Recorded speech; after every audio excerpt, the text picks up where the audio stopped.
श्री स्वामी समर्थ। जय जय स्वामी समर्थ। स्वामींचं नाव घेऊन मी आजच्या ह्या नवीन व्हिडिओला सुरुवात करते। हिंदू धर्मात ब्रह्मा, विष्णू, महेश यांना त्रिदेव म्हटले जाते। पुराणानुसार या देवांनी जगाच्या कल्याणासाठी वेळोवेळी अवतार घेतला। प्रत्येकाचे अनेक अवतार आहेत, परंतु या तिन्ही देवतांचा एक अवतार असा आहे ज्यात तिघांचाही अंश आहे आणि तो अवतार म्हणजे भगवान दत्तात्रेय। पौराणिक कथेनुसार मार्गशीर्ष पौर्णिमेला मृग नक्षत्रावर प्रदोष काळात दत्तात्रेयांनी अवतार घेतला। 2024 मध्ये दत्तात्रेय जयंती शनिवारी म्हणजेच 14 डिसेंबर रोजी येत आहे। त्यामुळे या दिवशी मोठ्या उत्सवाचे आयोजन करून दत्त जयंती भक्तिभावाने साजरी केली जाते। या दिवशी ब्रह्मा, विष्णू, महेश यांचा अंश असलेल्या भगवान दत्तात्रेयांच्या बालस्वरूपाची पूजाही केली जाते। भगवान दत्तात्रेयांनी आपल्या जीवनात 24 गुरु केले होते। दत्तात्रेयांच्या 24 गुरूंमध्ये मनुष्यासोबत विविध पशु पक्षी यांचा सुद्धा सहभाग होता। असे मानले जाते की जो भक्त हे व्रत करेल त्याच्या सर्व मनोकामना पूर्ण होतील, तसेच भगवान दत्तात्रेयांची आशीर्वाद सुद्धा प्राप्त होतील। पंचांगानुसार मार्गशीर्ष महिन्याची पौर्णिमा शनिवारी 14 डिसेंबर रोजी दुपारी 4:58 सुरू होईल, तर दुसऱ्या दिवशी म्हणजेच 15 डिसेंबरला दुपारी 2:31 समाप्त होणार आहे। आणि उदय तिथीनुसार दत्त जयंती ही 14 डिसेंबरला साजरी केली जाणार आहे। पण पौर्णिमा ही 2 दिवसामध्ये विभागली असल्यामुळे आपल्याला पूजा, सेवा तसेच उपाय हे दोन्ही दिवस करता येणार आहेत। आणि म्हणूनच आपल्याला आज संध्याकाळी कापूरसोबत ही एक वस्तू जाळायची। ही वस्तू जाळल्यामुळे आपल्या घरामध्ये असणारी जेवढी पण नकारात्मकता, इडापिडा, पितृदोष, ग्रहदोष, शत्रुबाधा तर नष्ट होणारच आहे, पण आपलं 7 पिढ्यांचं दारिद्र्य नष्ट होऊन आपल्या घराची, आपल्या मुलांची, आपल्या पतीची भरभरून अशी प्रगती होणार आहे। अतिशय प्रभावी असा हा उपाय, ज्याबद्दल सविस्तर आणि महत्त्वाची अशी माहिती मी तुम्हाला या व्हिडिओमध्ये देणार आहे। तर व्हिडिओ पूर्ण पहा आणि जर तुम्ही माझ्या चॅनलवर नवीन असतील तर चॅनलला सबस्क्राईब करा आणि शेजारी बेल आयकॉन सुद्धा प्रेस करा, जेणेकरून तुम्हाला माझ्या नवनवीन व्हिडिओचं नोटिफिकेशन हे मिळत राहील आणि तुम्ही एक पण व्हिडिओ मिस करणार नाही। आणि कमेंटमध्ये श्री स्वामी समर्थ किंवा श्री गुरुदेव दत्त लिहायला अजिबात विसरू नका।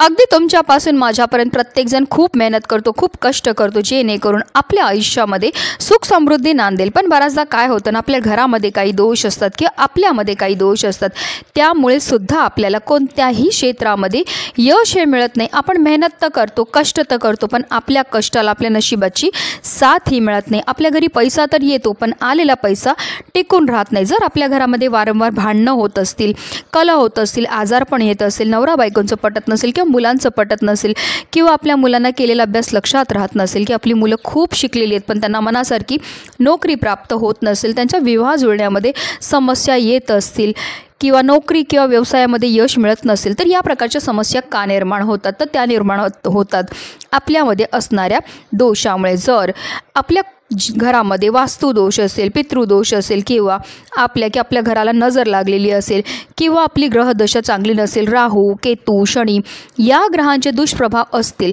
तर त्यामुळे सुद्धा आपल्या जीवनामध्ये अशा प्रकारच्या समस्या ह्या निर्माण होत असतात। आणि अशा काही विशेष तिथी असतात, ह्या तिथींना जर आपण काही विशेष उपाय केले तर त्यामुळे निश्चितच आपल्याला या सर्व दोषांपासून मुक्तता मिळण्यामध्ये मदत ही मिळत असते।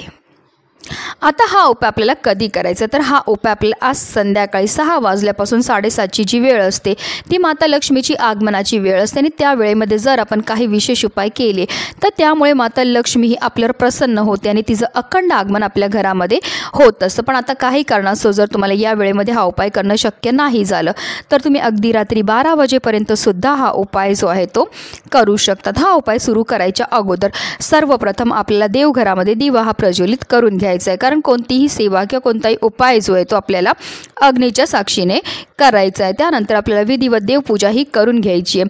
तसेच आपल्या घराचे सर्व दरवाजे आणि खिडक्या सुद्धा आपल्याला खोलून टाकायच्या, जेणेकरून आपल्या घरामध्ये असणारी जी नकारात्मकता, इडापिडा, अलक्ष्मी तिला आपल्याला घरातनं बाहेर काढून टाकायचं आहे। ह्या उपायाकरता आपल्याला एक मातीची पंतीही घ्यायची आणि त्या मातीच्या पंतीमध्ये आपल्याला एक शेणाची गौरीही ठेवायची आहे, कारण शेणामध्ये साक्षात माता लक्ष्मी निवास करते आणि जेव्हा आपण घरामध्ये शेण जाळतो त्यामुळे आपल्या घरामध्ये असणारी जी नकारात्मकता, एडापिडा, अलक्ष्मी ती घरातनं काढता पाय करून निघून जाते। आता त्या शेणाच्या गौरीवर आपल्याला 5 भीमसेनी कापूरच्या वड्या ह्या ठेवायच्यात। मी प्रत्येक उपायामध्ये आवर्जून सांगते की आपल्याला भीमसेनी कापूरच वापरायचं आहे, कारण तो नैसर्गिकरित्या बनलेला असून आणि त्याच्यामध्ये जे तत्व असतात ते आपल्यामध्ये आणि आपल्या घरामध्ये असणारी जेवढी पण नकारात्मकता, इडापिडा आहे, ग्रहदोष, वास्तुदोष, पितृदोष दूर करण्याकरता अतिशय प्रभावी मानला जातो। त्याचबरोबर आपल्याला 5 लवंगा घ्यायच्यात आणि 3 हिरव्या वेलची घ्यायच्यात। ज्या लवंगा आणि हिरव्या वेलची आपण घेणार त्या आपल्याला व्यवस्थित पाहून घ्यायच्या, त्या अखंड असाव्या, कुठेही तुटलेल्या, फुटलेल्या किंवा खराब झालेल्या नसाव्या। लवंगा आणि वेलची ज्याप्रमाणे आपल्या जेवणाची चव वाढवतात त्याचप्रमाणे आपलं भाग्य उजळवायचं कामसुद्धा करत असतात। तसेच लवंगा आणि हिरव्या वेलची ज्या आहेत त्या माता लक्ष्मीला सुद्धा अतिशय प्रिय आहेत आणि जेव्हा आपण माता लक्ष्मीला प्रिय असणाऱ्या वस्तूंपासून काही उपाय करतो तर त्यामुळे माता लक्ष्मी आपल्यावर प्रसन्न होत असते। आता ह्या लवंग आणि हिरव्या वेलची सुद्धा आपल्याला त्या मातीच्या पंतीमध्ये टाकायची आहेत आणि त्यानंतर आपल्याला थोडीशी पिवळी मोहरी जी आहे ती आपल्या उजव्या हातामध्ये घ्यायची आहे आणि आपल्या घरात जेवढे पण सदस्य असतील त्या प्रत्येक सदस्याच्या डोक्यापासून पायापर्यंत आपल्याला 7 वेळा उतरवायची आहे आणि त्यानंतर ही जी पिवळी मोहरी आहे ती सुद्धा आपल्याला त्या मातीच्या पंतीमध्ये टाकायची। आता हा उपाय आपण देवघरासमोर बसून करणार आहेत। देवघरामध्ये जो प्रज्वलित असलेल्या दिव्याच्या मदतीने आपल्याला ह्या मातीच्या पंतीमध्ये असणारा जो कापूर आहे तो प्रज्वलित करून घ्यायचा। कापूर प्रज्वलित झाला की त्यामध्ये आपल्याला 2 ते 3 थेंब शुद्ध गाईच्या तुपाची सुद्धा टाकायचे। तूप टाकल्यामुळे प्रचंड धूर हा निर्माण होईल। काही वेळाकरता ही पंती आपल्याला तिथेच ठेवायची आणि त्यानंतर ती पंती आपल्याला तिकडनं उचलायची आणि हा जो धूर आहे तो आपल्या संपूर्ण घरामध्ये आपल्याला फिरवायचा आहे। धूर फिरवताना निरंतर आपल्याला दिगंबरा दिगंबरा श्रीपाद वल्लभ दिगंबरा किंवा श्री गुरुदेव दत्त या मंत्राचा जप हा करायचा आहे।